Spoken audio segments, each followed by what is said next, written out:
মধুচক্রের অভিযোগে চাঞ্চল্য কোচবিহার শহরের ম্যাগাজিন রোড 13 নম্বর ওয়ার্ডে মধুচক্রের চক্রফাঁস। ঘটনার বিবরণে জানা যায়, কোচবিহার 14 নম্বর ওয়ার্ডের একটি বাড়িতে এক মহিলা বিগত বেশ কিছু বছর ধরে ভাড়া থাকতেন, তার পরিবার সহ। তবে স্থানীয়দের বেশ কিছুদিন ধরে সন্দেহ হচ্ছিল সেই মহিলাকে দেখে। স্থানীয় বাসিন্দারা জানায়, সেই বাড়িতে বিভিন্ন সময় প্রচুর যুবক যুবতী কিংবা বয়স্ক মহিলা পুরুষ যাতায়াত করত। আর এতেই সন্দেহ হয় এলাকাবাসীদের, তারা ওত পেতেছিল হাতে নাতে ধরবে বলে সমস্ত কিছু। আর তারপরেই শনিবার সন্ধে নাগাদ তাদের ওই মহিলাকে আটকে দেয় এলাকাবাসীরা। তৎক্ষণাৎ মহিলা সেই এলাকা থেকে ছুটে পালিয়ে যায়। জানা যায় যে ঘটনার খবর দেওয়া হয়েছে পুলিশকে এবং ডিআইবির অধিকর্তারা সেখানে হাজির হয়। রীতিমতো এলাকায় এমন ঘটনায় চাঞ্চল্য ছড়িয়ে পড়েছে কিছুক্ষণের মধ্যেই। এই বাড়িতে তো দীর্ঘদিন ধরে অনেক বছর থেকে অনেক কাজ হচ্ছে, বাজে বাজে নোংরা কাজ। অনেক ছোটো ছোটো মেয়েকে নিয়ে আসে, অনেক লোক আসে, এমনকি লোক গাড়ি রিজার্ভ করেও এখানে আসে, এসে অনেক বাজে বাজে কাজ করে যায়। তারপরে আমি এখানে ভাড়া আসার পরে আমাকে বলে যে কাজ করবা, অনেক টাকা পাবা, অনেক কিছু কিনতে পারবা। আমাকে প্রতিদিন একই কথাই বলা হয়, একইভাবে কথা বলা হয়। এরপর আমার বোন আমার বাড়িতে আসে, আমার বোনকেও এইভাবেই বলে যে আপনি কাজ করবা, অনেক টাকা পাবা, অনেক কিছু কিনতে পারবা, নোংরা কাজের কথা বলা হয়েছিল।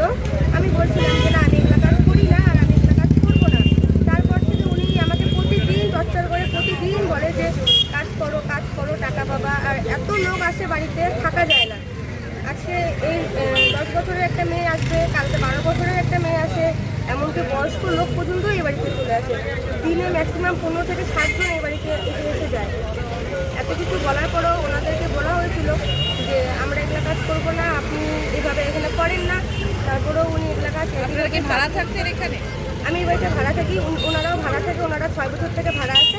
আমি 3 মাস হলো আমি এই বাড়িতে ভাড়া আছি। এখন কি থানায় জানাবেন, অভিযোগ করবেন? আমি থানায় জানাতে চাই, কারণ আজকে আমাকে অফারটা দিয়েছে, কালকে আমার বোনকে অফারটা দিয়েছে, পরশুদিন আরেকজনকে অফারটা দিয়েছে। সেটা তো আমি চাই না। আর আমি ওরকম মেয়ে না যে আমি ওদের অফারটা মেনে নিই। আমি মেনে নিয়ে দেখে আমাকে প্রতিদিন টর্চার করা হয়, প্রতিদিন বলা হয়, লোক আসে, এমনকি আমার ঘরের সামনে নিয়ে যে লোককে বসায় রাখানো হয়। যার বিরুদ্ধে অভিযোগ তার নাম কি? তার নাম হচ্ছে রত্না দাস। আর যে আর কি এটাতে আছে যে মেন, তার নাম হচ্ছে ছোটই, প্র্যাকটিক্যালের ড্রাইভার। তাকে বাড়িতে রাজু বলে ডাকে। যাতে এরা এই নোংরামি কাজ এটা না দ্বিতীয়বার না করাতে পারে। আর আমাকে এইভাবে অফারটা দিয়েছে, আমি সহ্য করতে না পারে আমি আমার হাজব্যান্ডকে বলছি। বলে আমার হাজব্যান্ডকে বলার পরে 17 নম্বর ওয়ার্ডে যে আমার দাদারা আছে তাদেরকে আমি বলছি। দাদারা আসছে, এখন তারা বাড়িতে নাই, বাড়ি থেকে পালাই দিচ্ছে। এবং কখন আসবে আমি জানি না, কিন্তু এরা বাড়িতে অনেক বাজে বাজে কাজ করে, অনেক ছোটো ছোটো মেয়েকে নিয়ে। তাদেরকে কি ফোন করা হয়েছে আসার জন্য? তাদেরকে অনেকবার ফোন করা হয়েছে, দাদারাও ফোন করছে, আমরাও ফোন করছি, কিন্তু তারা আসতেছে না বাড়িতে। কে কে আছে তাদের পরিবারে? কে কে আছে? তাদের পরিবারে ছিল, তার বউ আছে, তার ছেলে আছে, তিনি আছে। আর যে লোক আছে সেটা ওনার স্বামী না, ওটা ওনার স্বামী না। উনি হচ্ছিল ওই মেয়েগুলোকে ওই লোকটাই নিয়ে আসে। মালিককে জানানো হয়েছে? বাড়ির মালিককে কালকে তো অনেক প্যাচাল হয়ে গেছিলো এগুলো নিয়ে। পরে মালিক আসছিলো, মালিককে বলা হয়েছে। আমার বোনও মালিককে বলছিল যে আমাকে বাজে কাজ করার কথা বলছে, আমিও বলছি আমাকে বাজে কাজ, নোংরা কাজ করার কথা বলছিল। মালিক কিছু না বলে তো চলে গিয়েছিল। পরে আজকে যখন ফোন করা হয়েছে, মালিক বলছে তো ঘর ছেড়ে দাও। আমরা বলছি ঠিক আছে, আমরা ঘর ছেড়ে দিই। মালিকের পরে আমাদের সাথে আর কোনো কথা বলেনি, এখনো পর্যন্ত হয়নি কথা মালিকের সাথে। ব্যাপারটা বলতে, আমরা তো এখানে স্থানীয় এবং আমার পাশের ওয়ার্ডে আমি থাকি, আমি 14 নম্বর ওয়ার্ড, এটা 13 নম্বর ওয়ার্ডের ঘটনা যদিও।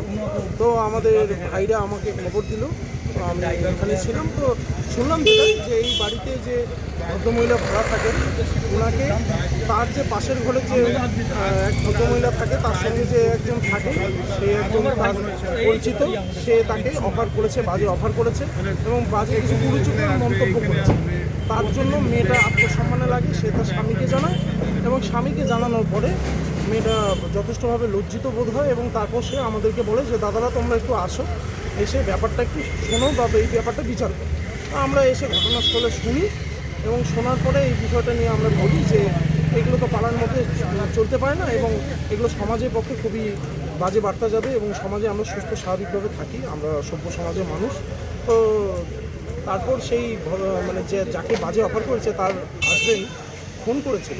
ফোন করার পরেও তারা কিন্তু ঘটনাস্থলে আসেনি এবং তারা এখন অবধি এই বাড়িতে ঢোকেনি। তো তারপরে তাদের যে ছেলে মেয়ে আছে তারা বাড়ি থেকে পালিয়ে যাচ্ছিল, তখন আমরা গিয়ে তাদেরকে আটকাই যে তোমরা পালাচ্ছ কেন? বাড়িতে তো থাকতে হবে, তোমাদের বাবা মাকে ডাকো, তাহলে তাদের সঙ্গে কথা বলবে। তো এখন অবধি তারা আসেনি। তো আমরা এই বিষয়ে খুবই নিন্দিত এবং লজ্জাবোধ করি, কারণ এসব জিনিস আমাদের এরকম সভ্য সমাজে ঘটে না। আমরা পাশাপাশি যেহেতু থাকি, আমাদের পরিবেশ রক্ষা করাটাও একটা সামাজিক দায়িত্ব বোধের মধ্যেই পড়ে। আপনার নাম? আমার নাম অভিষেক, আমি 14 নম্বর ওয়ার্ডের পাশে। আপনাদের বাড়িতে এরকম মধুচক্র একটা অভিযোগ, কি বলবেন? এখন ঘর ছেড়ে দিবে বলছে, আর করবে না, এই কথাটাই উঠলো।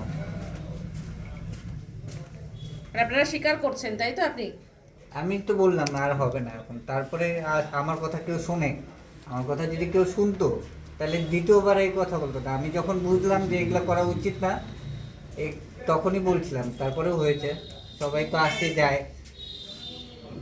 কবে থেকে এরকমটা চলছে? মোটামুটি আমি হিসাব করে বলছিলাম মাকে, 1.5 থেকে 2 মাস হয়েছে। মা এগুলো ছেড়ে দাও, বাদ দাও, আমাদের পয়সা লাগবে না। মা বলে খাওয়াবো কি, একটা না একটা কিছু বুঝায়। 10-12 বছরের মেয়েরাও আসে এমন অভিযোগ? না, আমি দেখিনি। কত বছর মেয়েরা এখানে আসে? 20-30 ওরকমই দেখছি। প্রতিদিনই কি আসে এরকম লোকজন? হ্যাঁ, প্রতিদিন কেউ না কেউ তো আসে।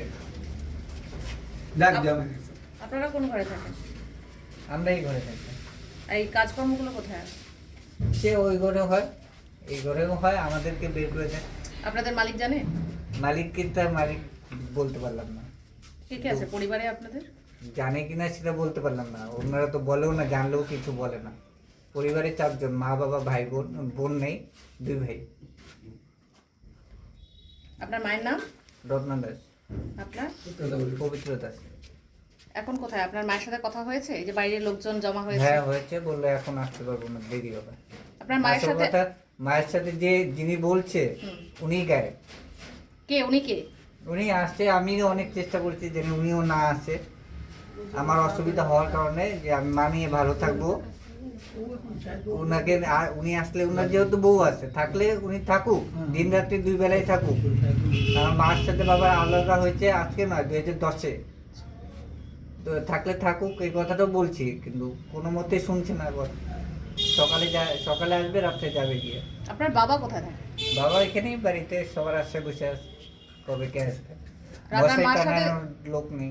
আপনার মার সাথে যিনি থাকেন তার নাম কি? কি ভালো নাম বোধহয় সঞ্জীব দাস, আর এমনি ডাকনাম রাজু। কি করে উনি? না, এক কাজ করে না এখন, আগে ট্যাক্সি চালাইতো। এখন কিছু কাজ করে না, না। এভাবেই চলে? হ্যাঁ, কিছুদিন আগে ওনার বউ আসছিল। মানে দুজনে মিলেই এই র্যাকেট চালায়? হ্যাঁ, আপনার মা যে লোক থাকে সে তার বউ কি জানে? হ্যাঁ জানে, আসছিল। মাঝখানে এরকমই হয়েছিল, ঝগড়া হয়েছিল লাঠি টাঠি নিয়ে ওদের মধ্যে। আমি মানে তিনিও বিবাহিত, তাই তো? হ্যাঁ। না, আপনার মা এবং সেই ব্যক্তি দুজন মিলেই এই র্যাকেটটা চালায়?